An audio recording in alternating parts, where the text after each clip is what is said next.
Mike McCarthy is going to do the formal intro, but I just wanted to personally welcome Professor Ruth Benca. She became chair at UC Irvine in 2016, and we very much welcome her to the UC family and look forward to a number of collaborations. Yes. We're not that far apart. There are a lot of areas of mutual interest. So I'm really delighted you're here. I think we were talking, this may be your third visit for various things to UCSD in the last few months. So that says a lot. Thank you for being here, and let me ask Mike McCarthy to introduce you. Good morning, everybody. It's my genuine pleasure to introduce Dr. Ruth Benca to you this morning. Dr. Benca is a full professor and chair of psychiatry at UC Irvine, where she just started about a year ago. She did her undergraduate work in German literature at Harvard University, and then moved to Chicago, where she is literally a psychopathologist. She did a PhD in pathology, her medical training and residency in psychiatry, before moving on to University of Wisconsin-Madison, where she was for many years as an associate chair and center director for the sleep center there. Dr. Benca is a member of ACNP. She's been on the board of directors of the American Academy of Sleep Medicine and is a former president of the Sleep Research Society. She's served as an editorial board member of various journals in sleep research and psychiatry, and literally wrote the book on sleep medicine along with other experts in the field. She's got an extensively funded research program for the past 30 years. I couldn't find a single gap in grant funding going back to the Reagan administration, so that's pretty impressive. And I was really impressed by some of the work she's done on migratory birds as a model of mania and bipolar disorder. This is really innovative work and really creative, and I think speaks to her thinking across dimensions as a scientist and a researcher. She's been a first author or an author on over 100 peer-reviewed journal articles, and as I mentioned, just recently started a position at UC Irvine, where I hope she will join us in collaborations in circadian rhythms, mood research, and sleep. And so I think it's interesting, going back to the sparrows thing. I was talking to Dr. Benca yesterday about why she moved to Irvine, and she mentioned that that last winter of 2015 or 2016 was just too much. And so I think she learned something from her migrating birds, and she moved south towards San Juan Capistrano area. And I'm going to become non-migratory now. And now she's become a fixed feature in Southern California, we hope. So without further ado, I'll turn the stage over to Dr. Benca. Thank you. Thank you very much for that kind introduction. And thank you all for coming today.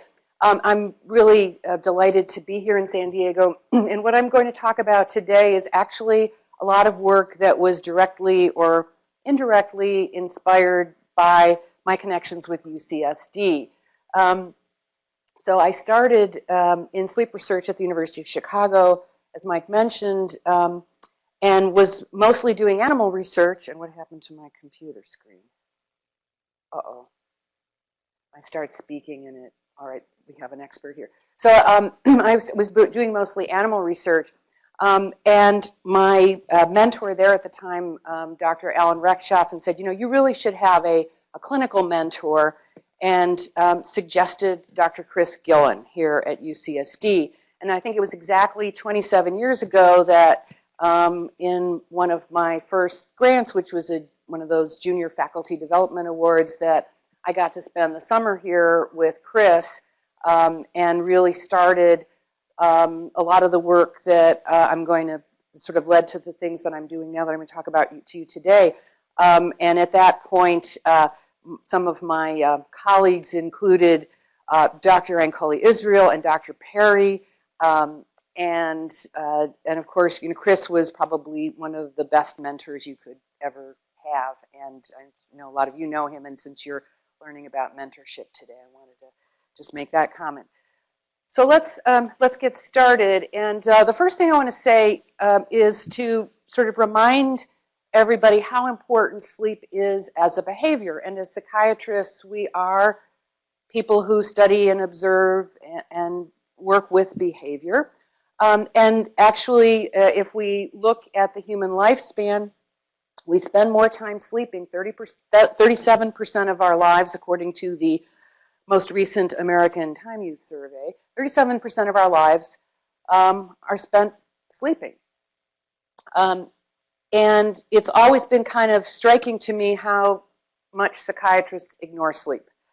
We're mostly focusing on people's waking activities, and we don't think about sleep. And what I want to get across today is how much not only can we learn about human behavior from sleep and about the brain, but also that there are, I think, great opportunities for us to help our patients through sleep-based interventions. So, you know, just to kind of summarize all this, sleep problems are really very prevalent in our patients. In fact, psychiatric patients have more sleep problems than any other group of medical disorders. Sleep problems in general are very prevalent. 20% of the US population has a significant sleep disorder, and this, of course, has led to the development of the field of sleep medicine. But psychiatric patients have much higher rates than other patients. We know from all of our personal experience that the majority of acutely ill patients have insomnia. A small percentage of them may have excessive sleepiness or hypersomnia. But I think some of the things that we don't really pay attention to are some of the other primary sleep disorders, like obstructive sleep apnea, which has been estimated to have a prevalence of, you know, almost half of patients with major depression or schizophrenia, and we're going to talk a little bit about the effects of sleep apnea on the brain shortly. More importantly, sleep disturbances are very highly correlated with risks for psychiatric disorders, particularly mood disorders. And finally, we are increasingly learning that various kinds of treatments for sleep problems, including both pharmacotherapy and behavioral therapies, and potentially maybe even neuromodulatory therapies, can help improve underlying psychiatric disorders independently of the sleep problems. So going back to the beginning of my life in sleep and psychiatric disorders, this was what I started when I came to San Diego 27 years ago with Chris. And at that point, there had been lots and lots of studies done looking at sleep in patients with various psychiatric disorders. And mostly what was done is recording sleep all night with 1 or 2 electrodes and staging sleep and looking at classical sleep architecture. How long does it take to fall asleep? How much time do you spend in sleep stages? How much REM sleep do you have? When does REM occur, etc.? And these variables were found to be dysregulated or abnormal in patients who were acutely ill with psychiatric disorders. And at that point, thousands and thousands of psychiatric patients and controls had been recorded in sleep laboratories, and you know, with variable findings. And Chris said, why don't we use this new technique called meta-analysis and try to figure out if there's anything you know, sensitive or specific for psychiatric disorders. So we that was my project, and we got data from a little over 7,000 subjects and found, not surprisingly, that pretty much every psychiatric disorder that had a sufficient number of studies to be analyzed showed that patients with psychiatric disorders showed signs of disrupted sleep. They had less total sleep time, their sleep efficiency was poorer, they took longer to fall asleep. Some disorders seemed to have decreases in slow wave sleep, and mood disorders tended to have decrements in REM latency. And so across the top, we see that the mood disorder patients had the most disrupted sleep.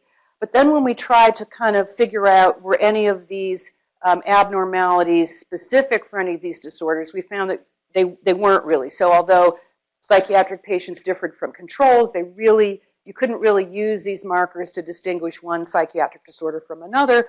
And of course, the other problem is that sleep architecture is really variable night to night. We all have noticed that in our own personal lives. You know, some nights you fall asleep quickly and sleep a long time, and other nights you wake up at 2 in the morning and worry about, you know, whatever challenges are facing you, etc.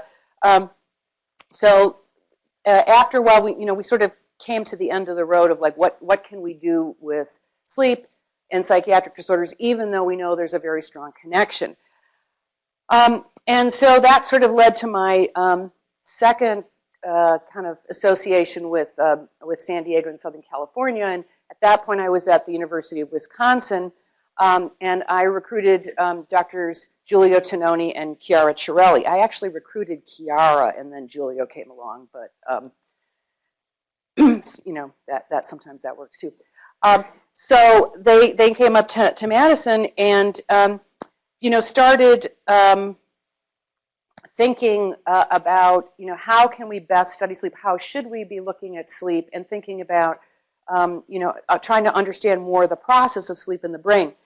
And so it was always, at least to me, also clear that sleep is a really important window on brain function, and that we weren't really taking advantage of that. So, and I think as we, you know, consider what we've been doing for decades and decades, for many years, and even pretty much almost to this day, we've kind of boiled sleep down to sort of one-dimensional types of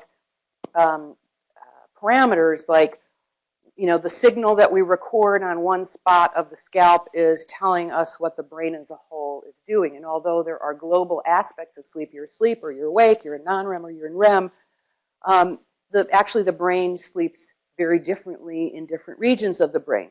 The other thing that I think that's always been problematic is that we seem to assume that how many minutes you sleep, or if we boil sleep down into variables, how many minutes you spend in slow wave sleep, etc., are related to the functional aspects of sleep. And as we learn more and more about what sleep is doing in the brain, it's really a process. Your brain changes across the night. Your brain is different when you go to sleep in comparison to what is happening in the morning. And these changes in sleep patterns across the night may be more important than how many minutes you actually sleep. If you think about it, you know, most of the work that's been done on hypnotics, most hypnotics only increase your total sleep time by a few minutes. And that, although may be sort of correlated with how they may be helpful for sleep, is probably not explaining the whole thing. And so the idea here is we need to consider both the three-dimensional aspects of sleep. How are different parts of the brain sleeping? What are these special brain waves in sleep doing? And how does sleep change across time in the brain? And what is that telling us about brain function? So the technology that was developed, that we developed in the sleep lab at Wisconsin, and that we're going to be bringing to the new sleep lab we're building at UC Irvine, is to be able to do high-resolution EEG studies of sleep.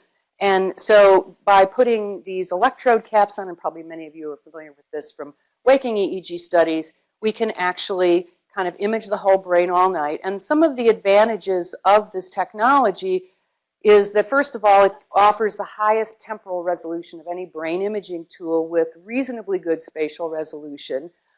We also are able to study the brain without the confounds of things like attention and motivation. It's sort of the brain kind of doing its own thing, disconnected pretty much from the outside world. And the other thing is that patients don't have to lie stock still in a noisy machine. They can just sleep in a bed and, you know, move around like they would normally do, so that we can study everything from youngest children to elderly patients who may have cognitive impairment without having to anesthetize them or disrupt them. So when we look at sleep in this way, you know, here we have sort of the standard EEG patterns where we can divide sleep up into stages, and, you know, we look every 30 seconds and say, well, most of the time you're awake, you're in REM sleep, you're in non-REM sleep. But with this technology, we can actually take the important or interesting sleep waveforms and we can map them across the surface of the scalp. And ultimately, we can source localize them to areas of the brain where they are originating. And some of the sleep waveforms that are being most intensively investigated because of their relationship with things like learning and memory and brain plasticity are sleep slow waves. These basically 1/2 to 2 hertz large amplitude waves that are seen in the deepest non-REM sleep, and sleep spindles, these 12 to 15 hertz bursts of activity. And what you can see right away is that this is just like a typical normal person sleeping at night, and if we average the power in these frequency bands, across the night or even in small segments of sleep, and this is in non-REM sleep, we see that slow wave activity is most prominent in prefrontal cortex, which is the area of the brain that has some of the highest plasticity. Spindles are most prominent over the vertex, that central area, because they are driven by the reticular thalamic nucleus. Now, some of the work that the Tononi and Chiarelli group did that was really very groundbreaking was that they demonstrated that although sleep, has its global properties, it can be locally regulated. So it's sort of a use-dependent, or where there's more brain plasticity or learning. If you compare a non-learning night to a learning night, and one of the tasks that they classically use is this rotation learning task where you're trying to hit a target, but without your being aware of it, the direction is slightly shifted, so you actually have to keep adjusting without realizing it, and it turns out that kind of a right sort of central area of the brain is responsible for mediating or learning that task. And then conversely, if you immobilize the arm so that the arm can't learn anything all day, it's just sort of sitting there, you get a decrement in slow wave activity. So slow wave activity on the surface of the brain can be locally regulated, related to plasticity. The other thing that we found is that sleep is not sort of an instantaneous phenomenon. And so that as you fall asleep, it actually takes time for the whole brain to fall asleep. And this was a study that we did where we just took normal subjects and kept waking them up all night and then watching how they fell asleep, and basically took the time period from the end of alpha, which is sort of the onset of light non-REM sleep, to the first slow wave burst. And the average time that it takes for the brain to make that transition, for the slow waves to start appearing, is somewhere between 1.5 and 14 minutes. In this study, it was about 8 minutes average. And what we see is that slow waves really start in the prefrontal areas and then generally start to involve more posterior and medial sections of the brain a little later in the process. So sleep is not an instantaneous on phenomenon. We also know it probably isn't an instantaneous off phenomenon. So the idea here is that looking at important sleep waveforms, we can map activity in the brain. And so the first thing I want to show you is how these sleep maps can tell us a lot about both brain development and neurodegenerative or aging-related changes. And this is work that was mostly done by Reto Huber's group, and Reto started with us at Wisconsin, was Julio's postdoc there, and he's done some really lovely work looking at how sleep patterns change across early development. And so here are groups of children and adolescents starting from 2 to 5 years old. And again, the nice thing about this technique is kids just have to sleep. And what you see here, this is slow wave power, and this beautifully mirrors the neurodevelopmental changes across childhood and adolescence, which is that early in life and in young children, of course, the brain is developing from back to front.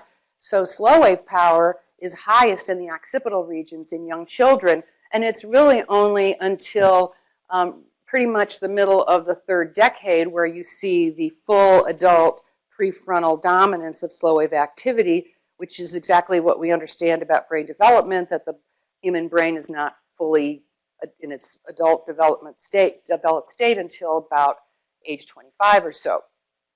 And Rachel's also done some nice work showing that certain neurodevelopmental disorders and psychiatric disorders in kids are characterized by some abnormalities in these developmental patterns.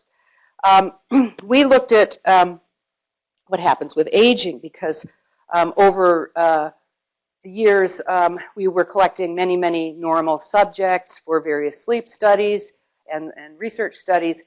And so at one point we said, well, we've got all these normal controls ranging from about age 18 to 65. What happens exactly with normal aging in people who don't have psychiatric disorders, major medical problems, or sleep disorders, since we knew from their polysomnography that they didn't have them. And so the first thing we did was to kind of bin our patients in kind of various decades and look from the left here at slow wave activity, again showing this frontal pattern pretty much throughout adulthood and various different rhythms. Here's our spindle frequency theta rhythm. Alpha, of course, alpha rhythm in waking is occipital, as we learn. You close your eyes and alpha pops out, but in sleep it actually is frontal. So we kind of looked at all this, and up to this point, most studies looking at sleep patterns, even topographic changes in sleep in aging, looked at young people compared to old people. But with this technology and these maps and the fact that we had patients across the entire age span, we could look at age as a continuous variable. So here I'm showing you at each point on the scalp how does sleep in these different frequency bands change with aging. And on the left here, the top is absolute power, and the bottom is relative power. And probably for a lot of what we look at, relative power, so of the power you have, where is it distributed across the scalp or in the brain is probably going to be a little bit more telling of what's going on. But you certainly see on the top something that everybody's known for a long time, is that as we age, we lose slow wave activity. So the whole map is blue on the upper left there, because we lose, our cerebral cortex thins out. There's not as many synaptic connections, so we can't really support the highest level of slow wave activity that we see earlier in life. But if we look at the relative power, like what happens of the slow wave activity you have, where are you losing it and where are you not losing it? What was quite interesting to us is that we found that in the dominant hemisphere, because we only study right-handed subjects, in the dominant, so the left hemisphere there, in sort of these motor, premotor areas, we saw that there was a relative preservation of slow wave activity, which we're not sure exactly what that means, but we do know from studies that have been done looking at things like handedness. As we age, if we're right-handed, we become more right-handed, and that this may be related to sort of continued use. I like to sort of think of it as if you use it, you won't lose it quite as much. So, but we also see some other interesting patterns, both in sort of absolute power, if we look at the upper sigma map, but also in some of in the theta and sigma region, which is a relative loss of frontal activity in these frequency bands, and it's these frontal spindles which seem to be very important for cognitive function. So that may impact a little bit on some of the cognitive changes that occur with aging. So this is what happens normally. What I'm going to be showing you today now are how using this technology in a variety of sleep and psychiatric disorders. And mostly what I want you to pay attention to is how these maps are not all the same, that there are really some specific changes that we see in local sleep across different disorders, and how this may be telling us something about the pathophysiology of these disorders. And the first one I talk about is schizophrenia. And this was one of the first applications, and this is work mostly that was done by Fabio Ferrarelli, who's now at the University of Pittsburgh. And he pointed out in a few classic papers how patients with schizophrenia were basically missing this hot spot of spindle activity. Now, how was this missed for decades? Schizophrenia was the first psychiatric disorder that was studied extensively in sleep labs, because right after REM sleep was discovered, people thought, well, schizophrenics must have a problem with REM sleep, because REM sleep is about the closest that most of us get to being psychotic in our lives. And it always looked like, there was really not much going on here. And that's because if you think about where have we been recording sleep for decades and decades and decades, at C3 and C4, which exactly miss this hot spot. So by mapping it all out, he was able to show this, and he and others have gone on to show this is not related to medication effects. It seems to be seen in first-degree relatives of people with schizophrenia. It's been reported in patients with sort of schizotypal personalities. So it does seem to be a marker. And the other thing that's really important is that it implicates that the reticular thalamic nucleus is dysfunctional somehow, because that's where spindles originate. And that happens to be an area of the brain that's very hard to image using other techniques. All right, so one of the things I first started doing using this technology was to go back to try to understand what's going on in depression. Because, you know, we have sort of this huge amount of literature that suggests that patients with major depression have more sleep changes than any other psychiatric group. So what if we start looking at their sleep using this technology? And we found some interesting things which are probably leading to more questions than answers, but things that I'm hoping to follow up on once we get our lab up and going here in Irvine. And that is, we started to look at, you know, what's happening in slow wave activity, because the classic finding is patients with major depression have less slow wave sleep. Well, this was a study that we did. It was, I'm going to show you some different parts of it, where we had patients with major depression who came in basically for almost, well, 5 nights in a row they spent in the lab, and we were sort of checking different things on them. They didn't know what was happening night to night. And lo and behold, what we found was that if you look at the top line, just even kind of eyeballing these topo plots or these maps, the major depression patients are in the first row, and the controls, the age and sex match controls in the second row, is that it looked like the depressed subjects had more slow wave activity than the controls. And when we broke it down into women and men, we found that it's the women that were driving this. So women with depression have increased slow wave activity compared to men, and women in general have more slow wave activity than men. That's been shown by others. Whereas in men, we didn't really see much of a difference, but if anything, you know, maybe a little trend for some loss of slow wave activity. And this finding was also demonstrated that women with depression have more slow wave activity by Roseanne Armitage's group in Michigan. What about spindles, which are also important waveforms? And pretty much we find the same thing, which is, we look at different aspects of spindles, but the integrated spindle activity, which includes the amplitude, the density, the duration, et cetera. Women with major depression have more spindles, more spindle power than controls, no difference in men. So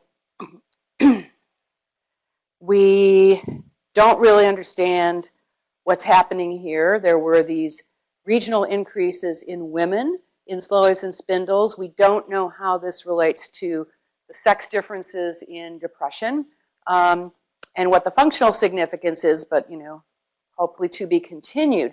But one of the things about this study is that these depressed patients didn't particularly have a lot of insomnia. So they had major depression, they were not on drugs, but they didn't have profound insomnia, because another part of the experiment that we were doing, which I'll show you later, is that we were doing some sleep deprivation work on them, and we wanted to make sure they would sleep okay in the lab, and we didn't want people who, you know, were going to have profound insomnia all night. So this is major depression without profound insomnia. So the question is going to happen, what happens with depression and insomnia? All right, so I have I'm going to get to that in a little bit, but we'll hold that thought. But the other thing we wanted to look at is, again, you know, I was saying that the brain changes overnight, and some of the things that we know occur in normal individuals is that there are overnight changes in waking EEG in both auditory evoked potentials and spontaneous EEG rhythms, again, because there is downscaling and synaptic homeostasis that occurs across the night. So normally, in an auditory evoked potential, you can look at it either in the, sort of the integrated global activity, but you can, it's sort of easier to look at the nice pretty maps, is that in both the N1 and P2 components of this signal. The amplitudes are greater before we go to sleep at night because there's been more synaptic potentiation across the day, and they decrease across the night. But we found that this overnight change, although it occurred in our control subjects very nicely, and you can sort of see where it's mapped out, we saw no downscaling of these amplitudes in the patients with depression. We also looked at theta activity. So within individuals, theta activity usually builds up across the day and seems to be correlated with homeostatic sleep drive. And the more theta buildup there is, the more slow wave activity the following night. And again, pretty much found the same thing, which is that the HC, the normal controls, showed significant downscaling of theta activity, which is this first peak here, as well as some downscaling of fast activity. No real changes in the depressed subjects. So some of these sleep-dependent changes were not occurring. And then the other thing we did was to look at this sleep-dependent learning. I mentioned before this rotation learning task. Again, that comparing a non-learning night to a learning night, you should see this increase in local slow wave activity, and the amount of increase in slow wave activity seems to correlate with the amount of sleep-dependent learning in normals. What we found with our depressed subjects is that not only did they not learn as much during the sessions, although the scale here is kind of blown up, so it's not, both groups are learning pretty well. The retention, the sleep-dependent retention, was significantly reduced in depression. And furthermore, although there was, again, a correlation between sleep-dependent learning in the controls, there was no correlation between slow wave activity and sleep-dependent learning in the depressive. So all of this sort of suggests, that there are some sex differences that we can see in sleep. There seem to be some deficits in either sleep homeostasis or synaptic plasticity or something that sleep is supposed to be doing across the night in the brain, evidenced by some of the lack of changes in the waking EEG and also some sleep-dependent learning changes.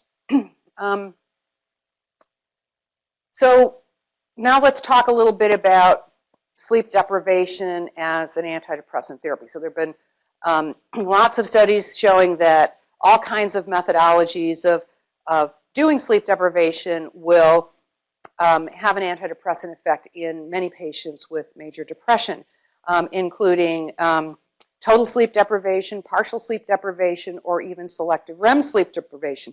And so we were trying to figure out, what aspect of sleep seems to be important, and are there ways to produce sleep deprivation without reducing sleep particularly? Because one of the problems with sleep deprivation, even if you're depressed, is if you only get to sleep a couple hours or not at all, you may feel better, but you're going to be sleepy because you still need to sleep. So the question is there some aspect of sleep that we could modulate that might be responsible for the antidepressant effects without making people particularly dysfunctional or sleepy the next day?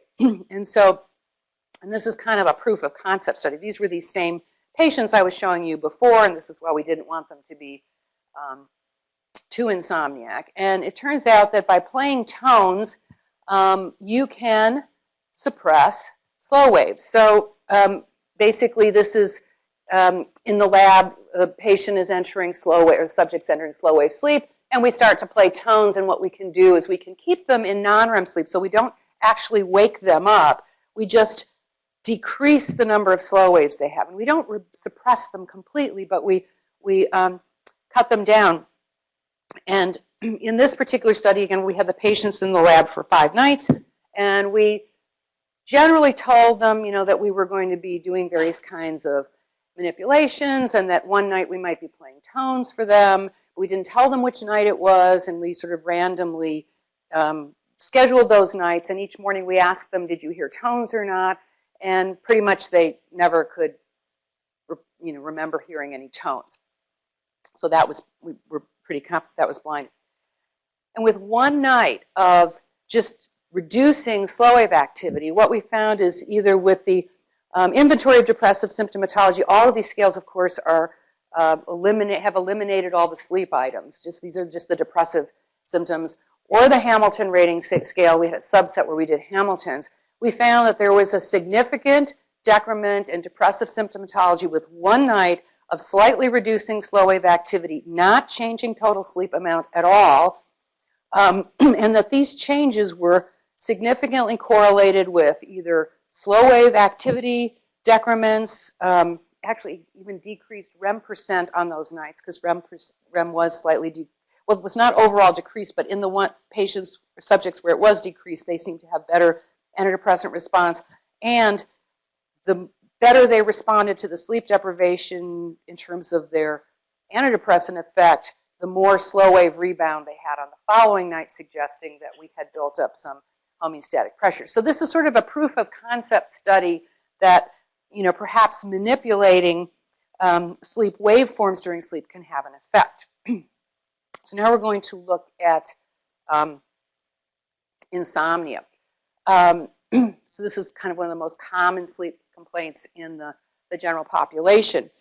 And actually, as I'm going through some of this, you know, one of the things I want to point out is that, you know, by having high-resolution EEG available in our sleep lab, a lot of these patient groups I'm going to be showing you were people who were coming in for clinical sleep studies. So I was talking last night at dinner about the fact that my sense has always been that people who come in seeking treatment are very different than people who sign up to be research study subjects. And furthermore, if you can collect research quality data on your clinical populations, it's a lot cheaper in these days of, you know, tight funding. So anyway, so these were some insomnia patients who had come to clinic, and because there were some concerns about other sleep disorders, we ended up studying them.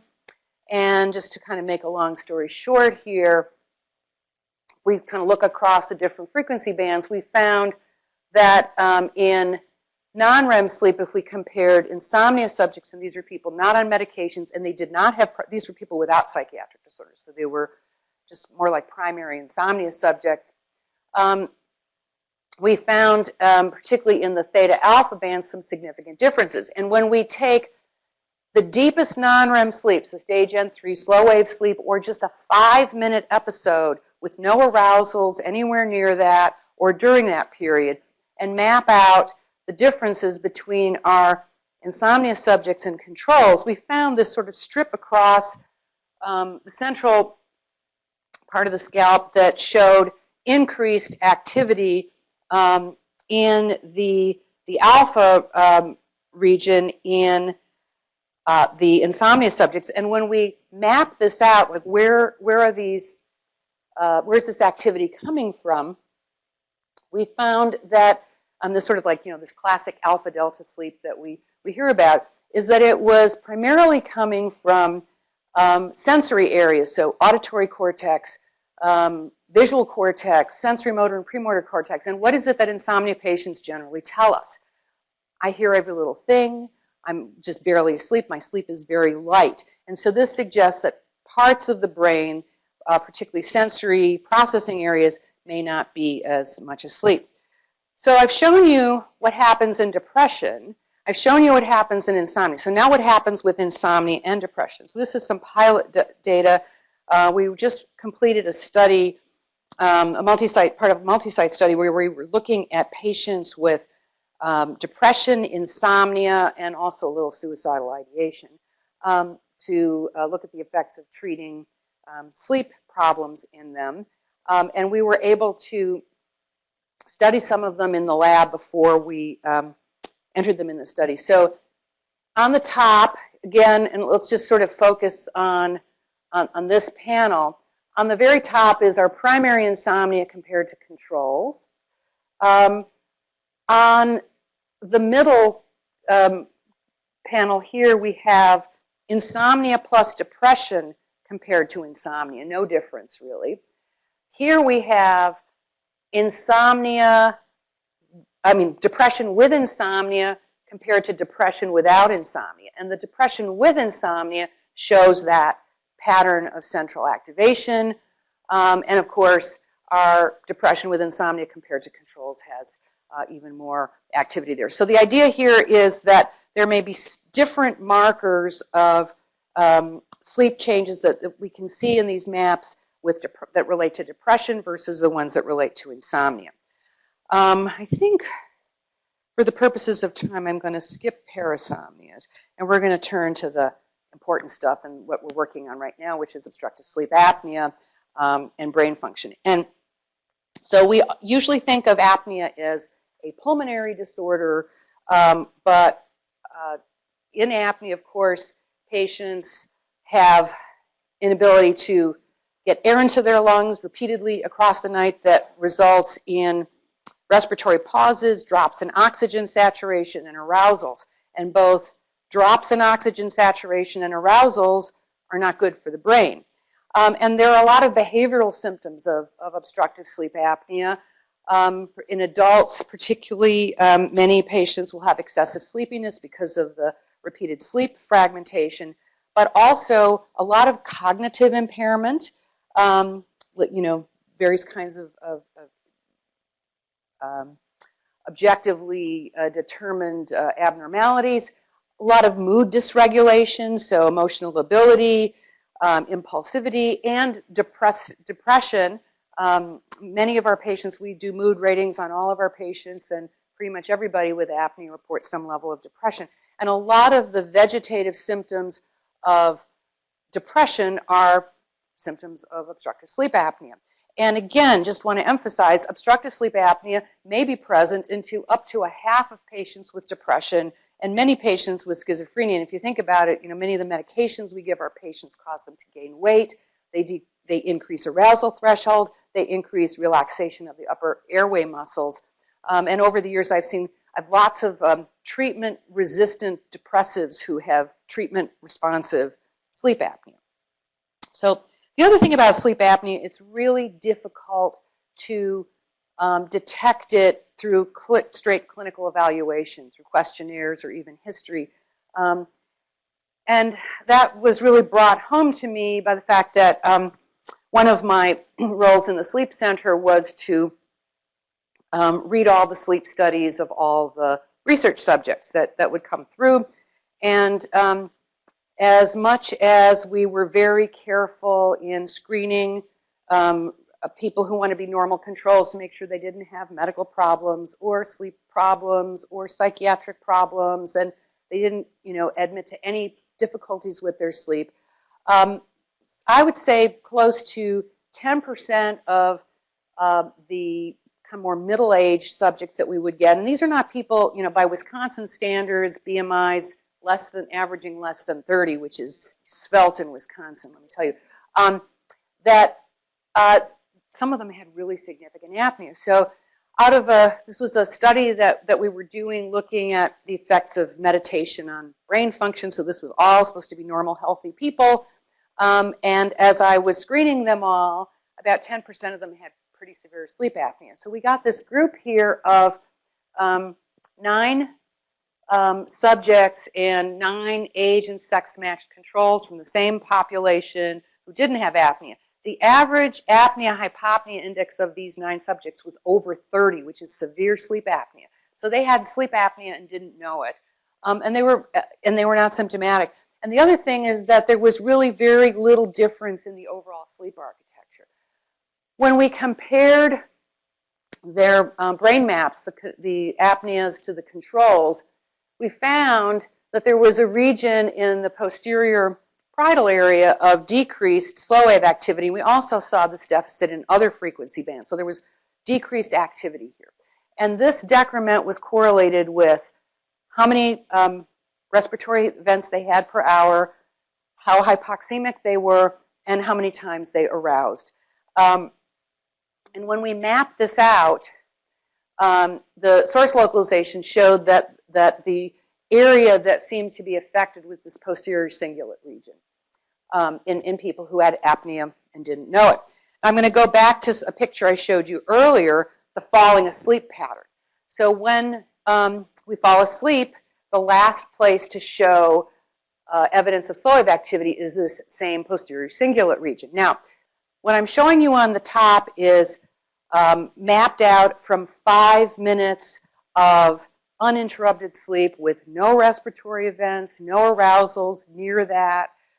So even while these people are asleep, this is not related to them having been woken up. There's a decrease in activity. The other thing I just want to kind of mention about this technique, which I forgot to say earlier, is one of the reasons it's really useful is that when the brain sleeps, it sleeps the same way. Our brain maps are sort of like our fingerprints. They don't change. So you can look at a 5-minute segment of sleep. You can look at the whole night of sleep. And in terms of the relative activity, although there's changes over time, the patterns will stay pretty much the same. All right, now we're going to turn to Alzheimer's disease. So, and how that may relate to sleep apnea and sleep disruption. So, we know that Alzheimer's disease is caused, or seems to be associated with, so we're still trying to figure out causes, with deposits of beta amyloid plaques and tau protein tangles. We now know from work that's been done by Nettergaard and others that sleep seems to be important for clearing certainly A beta and probably tau out of the brain, because this lymphatic system, or this clearance, is most active during slow wave sleep.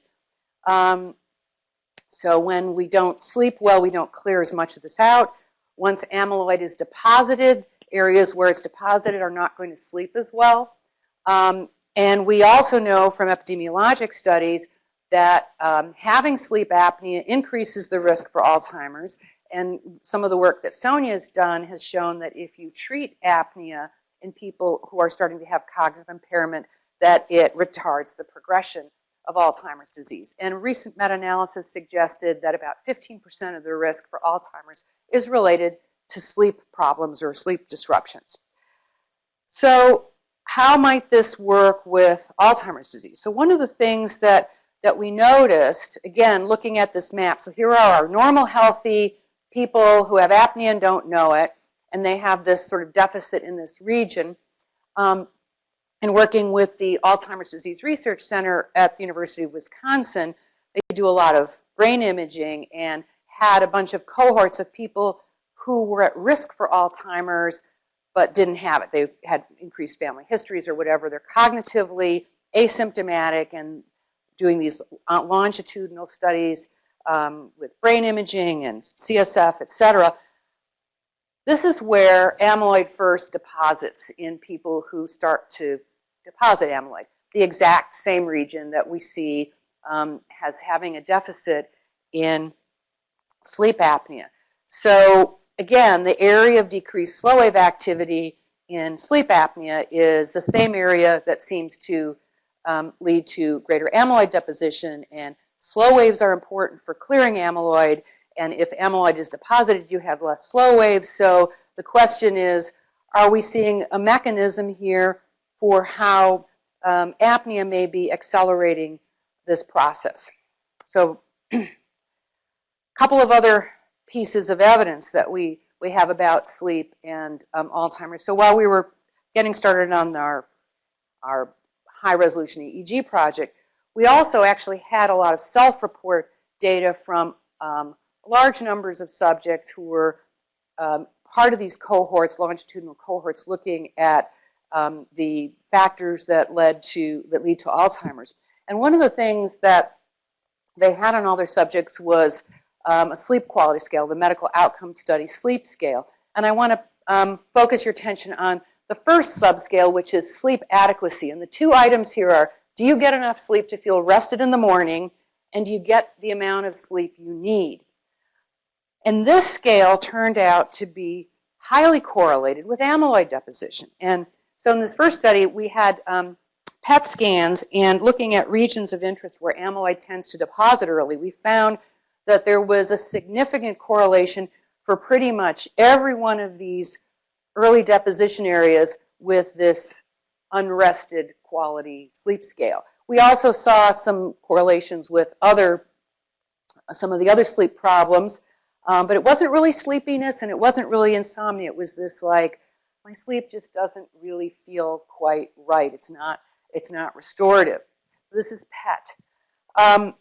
We also had a group of subjects where we had CSF, and it's thought that CSF biomarkers may be even earlier predictors of amyloid deposition than PET imaging. And we found the same thing, which was not only for amyloid, but also for tau. We found significant correlations between the sleep adequacy scale as well as some of the other sleep scales, and not only evidence of probable amyloid and tau pathology, but also neurodegenerative and neuroinflammation in terms of some of the other CSF markers, again, correlated with these subjective sleep reports. So what happens, what are the correlations with more objectively recorded sleep? So this is work that is in progress. Again, we're hoping to continue as a multi-site study between both at Irvine and Wisconsin.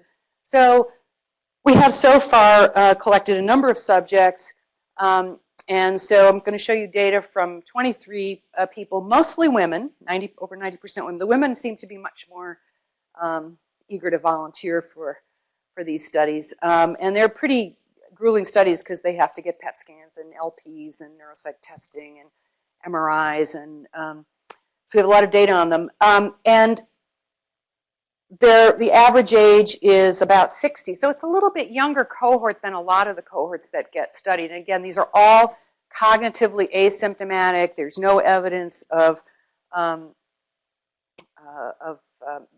cognitive impairment whatsoever.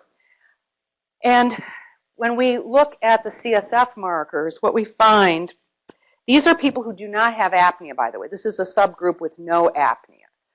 What happens in the normal situation. And what is quite interesting is that we find that this posterior parietal region is strongly associated with markers of AD pathology, in that lower slow wave activity is associated with higher levels of A beta 42 in the CSF and higher levels of tau. Now the CSF A beta story I always find a little bit frustrating because, maybe early on it's high, then it gets low, and then it's sort of going up and down. So, but certainly the increased tau levels are concerning. But in a subset of these people, we also had PET imaging. Again, here's just the regression of these biomarkers. So there's a strong correlation for all of these markers. So we also had PET imaging on 13 of them. And so if we take that region of interest, this area of decreased slow wave power in this posterior parietal region, and we look at regions of interest where amyloid deposits, we find a very strong correlation in that there is greater amyloid deposition, particularly in the right posterior cingulate, in people who have less slow wave activity in the parietal area. And this is somewhat consistent with other reports. So it's starting to suggest that changes in local sleep are either suggestive of early deposition of amyloid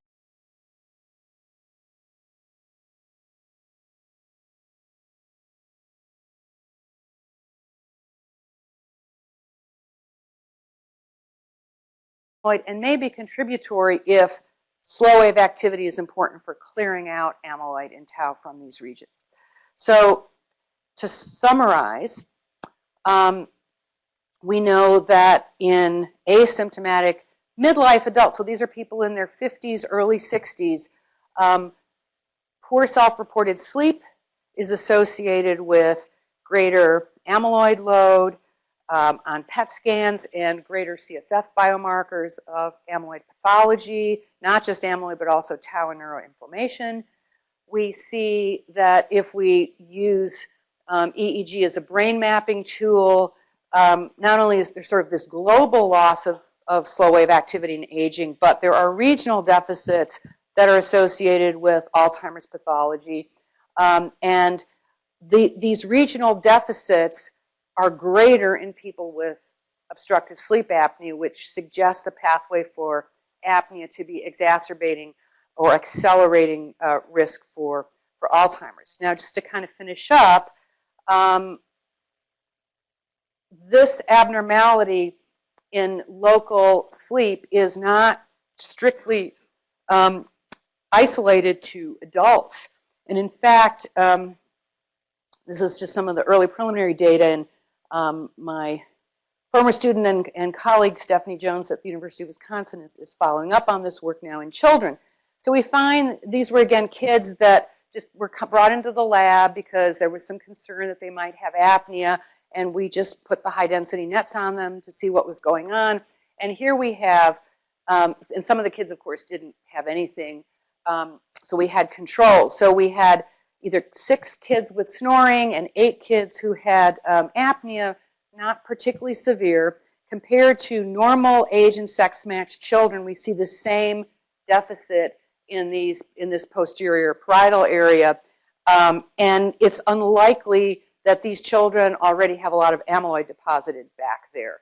So it does sort of suggest that slow wave abnormalities could potentially precede the neuropathologic changes. We also see, and this is again on the left, these are our healthy, normal, I have apnea and don't know it subjects. These are people who came to the sleep lab who were very symptomatic and coming in for pretty severe apnea. And what you see is the people who were more symptomatic had much greater deficits in slow wave activity. And even in a group of MCI subjects where they don't even have much slow wave activity anymore, we still saw a relative deficit in the posterior region. So to summarize, what can we learn from the sleeping brain? So sleep is a really important window on brain activity. Probably parenthetically, sleep is, of course, very important for brain function. It's a really unique opportunity to look at brain activity because it's unconfounded by a lot of the factors that make testing psychiatric patients compared to normal subjects problematic when they're awake. We can map all kinds of brain changes. It's probably the best functional imaging tool we have. It's relatively cheap comparatively, and we can detect changes in brain plasticity and connectivity, which we are now suspecting underlie a lot of psychiatric disorders. So future questions. So how do these sleep changes, how do changes in local sleep contribute to the progression of psychiatric disorders? And I think a more interesting area that I think is certainly going to become more prominent in the future, what kinds of sleep-related therapies, not just all the things that we know how to do and unfortunately are not doing yet, like cognitive behavioral therapies and light therapies and sleep deprivation therapies, but also neuromodulatory therapies where we're now figuring out ways where we can enhance local slow wave activity, we can suppress it, we can do all kinds of things in sleep relatively safely compared to some of our other treatments. Can these treatments be used? And I'm going to finish by acknowledging a lot of the people that contributed to all this work. My colleagues from Wisconsin, at the ADRC in Wisconsin, in Zurich and in Boulder for some of the pediatric studies. And I will finish, now that I am a UCI anteater. This is a sleeping anteater, and again, my early sleep life was studying all kinds of different animals. And so this is how anteaters sleep. They use their tail as kind of a blanket. They usually cover up their eyes if they need to, but this is Peter the anteater taking a little nap. So any questions? And thank you very much for your attention.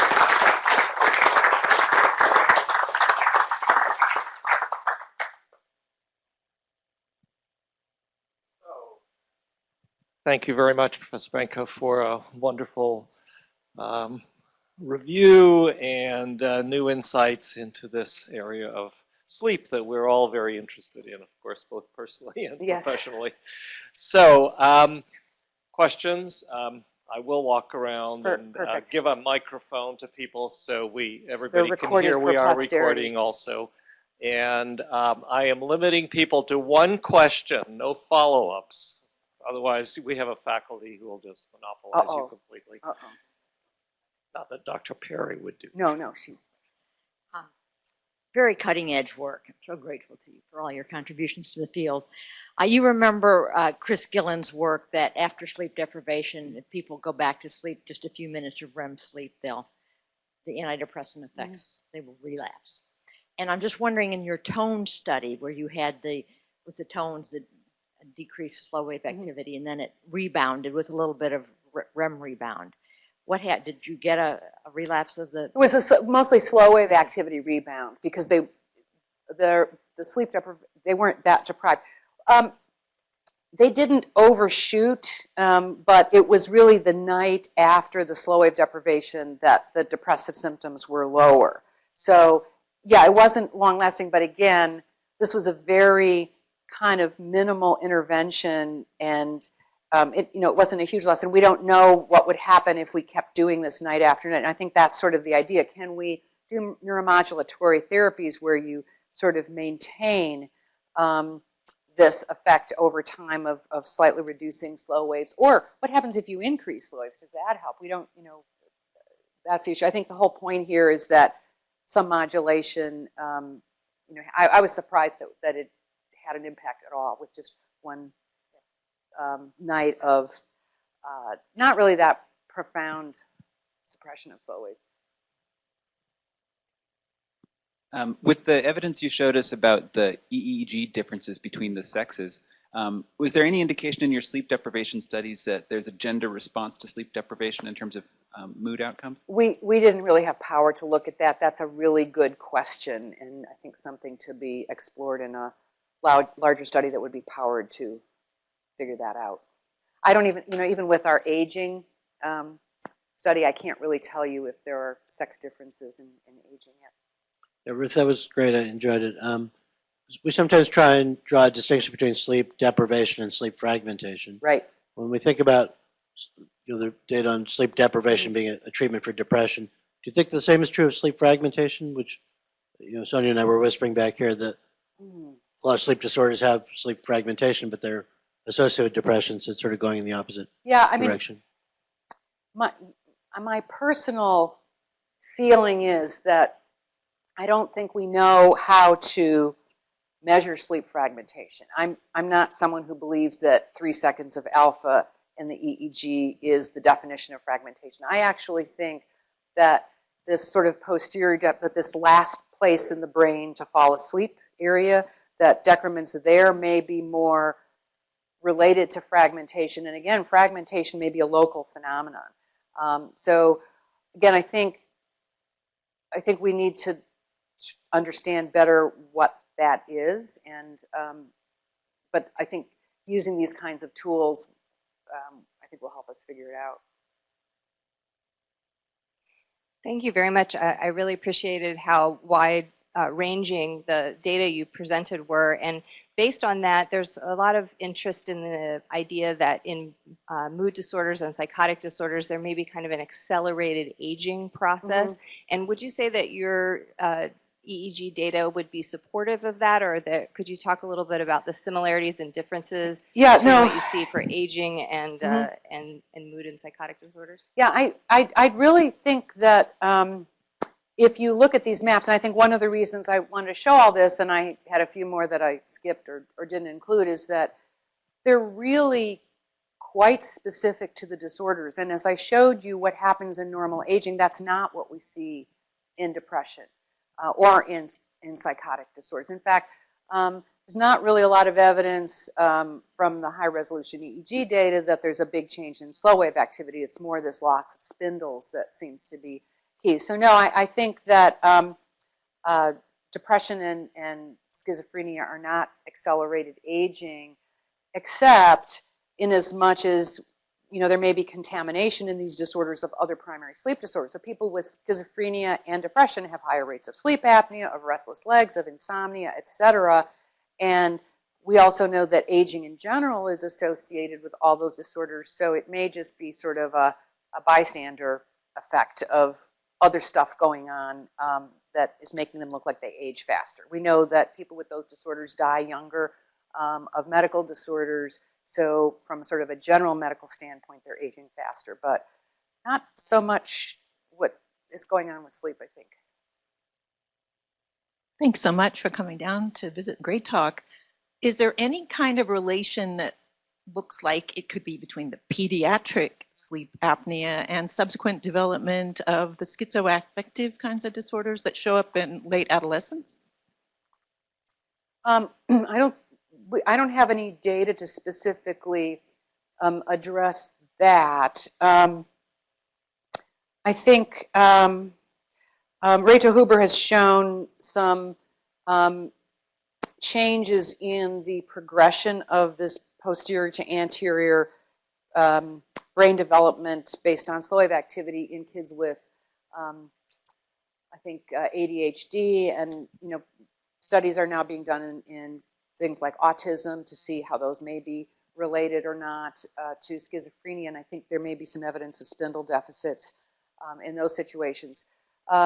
So it's not, I don't think there's any evidence of apnea particularly causing this, but there are certainly lots of associations between apnea and neurobehavioral issues in kids. And David Gozal's probably done the most work on that. Thank you for your presentation. As we discussed yesterday, National Institute of Aging is very interested in predicting Alzheimer. Mm-hmm. So we are now interested in using the RNA gene expression from the normal to the MCI, and then when the Alzheimer develop. So from today's presentation and yesterday's discussion, I think you have a very good tool using the sleep dimension to really predict when the Alzheimer might develop. That will be very interesting study for NIA's funding. Well, I just submitted that, so I'm keeping my Oh, fingers is that crossed.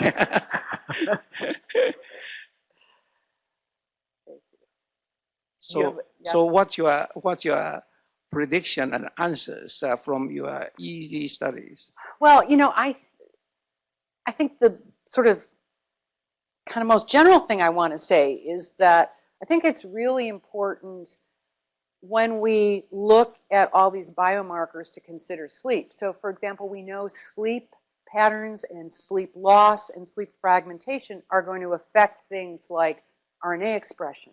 They're going to affect DNA methylation. They're going to affect lots of other stuff.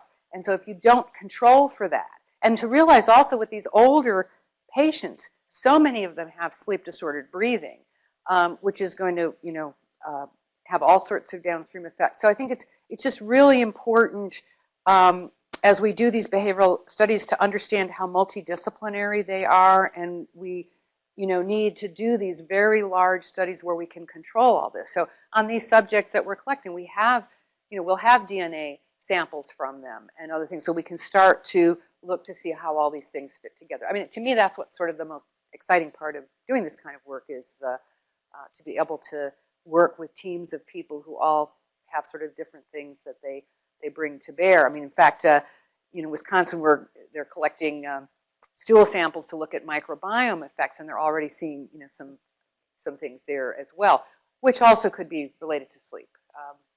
So, yeah. Thank you. Thank you.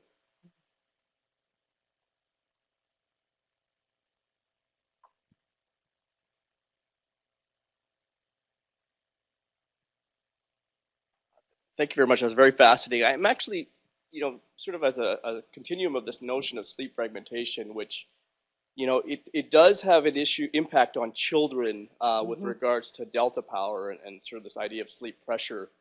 And I guess the way to really address this is to look for reversibility. Have you looked at, with the sleep apnea model, the effects of CPAP, or if you did look at children in terms of asymptotic psychiatry, what happens to the actual mapping of slow wave activity following treatment? That's aim 2 of our proposal. Yeah, we haven't. That's a really interesting question of what happens to this deficit if you treat apnea.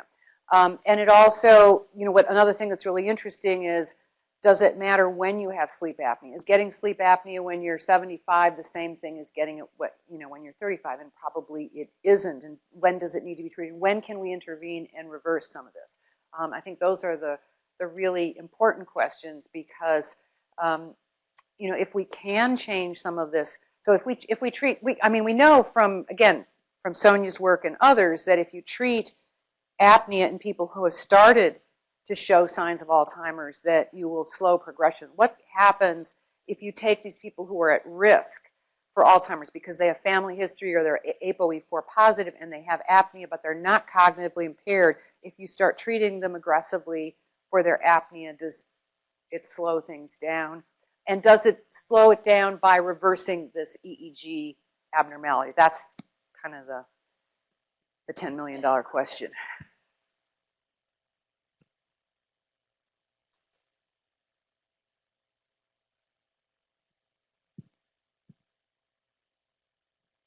I was just curious, is there a model or a reason you have for why sleep apnea particularly affects slow wave activity in posterior cingulate?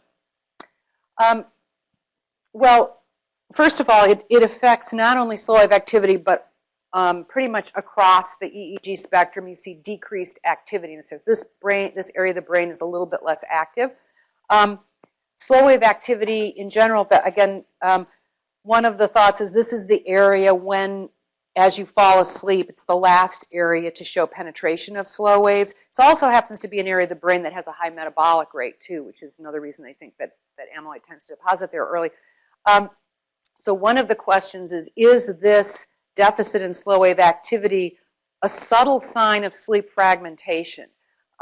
Is it, you know, something that's awry with the falling asleep, that goes awry with the falling asleep process? So that's why, I mean, it's interesting that the same area seems to sort of be like a smoking gun. It comes up, it's the last area to fall asleep. It's where amyloid tends to deposit, and it's where people with obstructive sleep apnea and even kids with apnea have low activity. So there's, you know, something interesting going on here, and we're still trying to figure it out.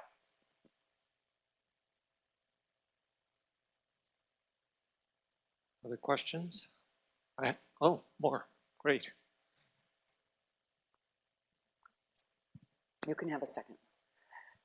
I was wondering if you could speak to some of the differences perhaps between the depressed brain and maybe a hyperarousal disorder like PTSD. Are you seeing differences, especially with the high resolution EEGs? Yeah, we haven't really looked at PTSD yet. It's certainly an area that I think I'd be interested in. You know, PTSD I think is the hardest disorder in psychiatry to sort out. I probably have to say I was a little gun shy because when, you know, years ago when we were looking at sleep and PTSD, it was the one disorders that there's no way to predict what medicine's going to work, you know, how to best treat this, but it does seem to be very sleep related. We also know people with PTSD have higher rates of sleep apnea, and again, REM features may be abnormal in these patients. So hopefully now at UCI, where we have access to VA populations there, we, you know, may be able to start to look at some of that. But yeah, it is, I think, a fascinating area to look at. Over Sorry, I here. don't have more data. Yes. So you showed that depressed women have more slow wave activity Than non-depressed women. when you eliminate the insomnia subjects. So does that reflect that this sort of heterogeneity that's maybe, you know, some depressed people have greater sleep drive and more slow waves, and others have less sleep drive and insomnia? Yeah, okay, so let me answer that say a couple things. First of all, these were not hypersomnic women per se. These were just people with depression who didn't have severe insomnia. So they may have had a bit of insomnia. The other thing is that we did separately analyze of our subjects the ones that clearly had more hypersomnia versus not. And the more hypersomnia a depressed subject has, the less slow wave activity they have. So hypersomnia is associated with decreases in slow wave activity. We showed that with high resolution EEG, and it's been shown by others with low resolution EEG. The other thing is that the increase in slow wave activity in women with depression that was shown by Roseanne Armitage's group, she did not select out insomnia subjects. So, so I don't think it's related to... And they still had more slow wave activity? They have more slow wave, yes. So she found that women with depression had more slow wave activity as well. And women have more slow wave activity than men per age. We just sleep less, no. Oh, do you have another question? I was going to talk a little bit more about like the veteran population, given the poor compliance with obstructive sleep apnea devices with our anxiety population. You had mentioned behavioral therapies. I was wondering if that was going to be another leg of your study of doing like exposure to wearing like the mask during the day before they have to use it at night when they sleep, or like the difference between the full mask and the nose mask. I think that'd be a really innovative study, especially. Yeah, I mean, one of the things that's, I think, critically important in sleep medicine clinics and settings is to have a very strong behavioral therapy component. So at Wisconsin, we did a lot of aggressive behavioral therapy with our patients to accommodate them to wearing masks. And you can get much better compliance when you do that. I have one of Sonia's former trainees now on faculty with me at Irvine, who's very excited to be doing behavioral therapy to get people to wear their CPAP. And I've, we've over the years had pretty good success. I've, gotten, patients with Down syndrome and people with, cognitive impairment to be able to tolerate using CPAP. It doesn't obviously work all the time with everybody. Sonia, do you want? Yep, you and Sonia, of course, got them to wear it. So, again, cognitive behavioral therapies are really, really important for lots of what we do. Maybe if I could be allowed a final question then. Do you think that the insomnia, sleep apnea, depression might be a distinct phenotype? And would there be therapeutic implications in terms of, say, treating the sleep apnea and also having depression treatment combined? Could there be some amplification of those effects in that subgroup, or is that? So one of the things that we did in Wisconsin, we haven't published this yet, but the behavioral therapist I had there, we were looking at the relationship between insomnia and sleep apnea. And there's a very distinct difference between sexes. So if you look at sort of mild to moderate to severe apnea, in women, the insomnia ratings are inversely correlated with the apnea severity, but in men, they're correlated. So, and there's more insomnia in women. So basically, in the severe apnea group, the men and women have similar levels of insomnia, but the women with milder apnea have more insomnia, and the men with milder apnea have less insomnia. So, but it does, raise the issue of like, how does insomnia treatment in people with apnea? I think, is Jason Ong working? A couple of people are working on this. So, if you treat insomnia in patients with apnea, do you improve their compliance with their apnea treatment? Do you improve their depression? We know that if you treat insomnia in people with depression, you will hasten the resolution of their depressive symptomatology, whether you do it with behavioral therapy or with medication. And there was a study that just came out, and I forgot who did it, but that was really interesting, is that they took people with depression and insomnia and they treated them either with CBT for depression or CBT for insomnia. And what they found was that both groups had a similar antidepressant response. Both CBT-I for insomnia and depression led to a similar decrement in their depressive symptomatology, but only the CBT-I group, the CBT for insomnia group, showed significant improvement and showed better improvement in their insomnia. So it really kind of reinforces the idea that cognitive behavioral treatments for sleep really need to be sort of core tools in psychiatry in terms of our therapies that we use on our patients. Great. Well, thank you very much. You. As you see from all the questions, there's a lot of interest in what you're speaking about. We do have a small tradition in the Department of Psychiatry to provide our distinguished speakers with a baseball hat. Now that we're Division Yes. I, by the way, this will be even more valuable. But anyway, it's your Department of Psychiatry, UC San Diego School of Medicine hat. I know you chair a different department, but maybe you wouldn't mind wearing this. Well, I your have to walks. tell you, you gave me one of these on my I was first wondering visit, about that. and my husband stole it, and he's been wearing it all over Irvine. I forgot whether we gave you one for that visit. Yeah, and anyway. this one I'm not going to let him have. All right. But he's advertising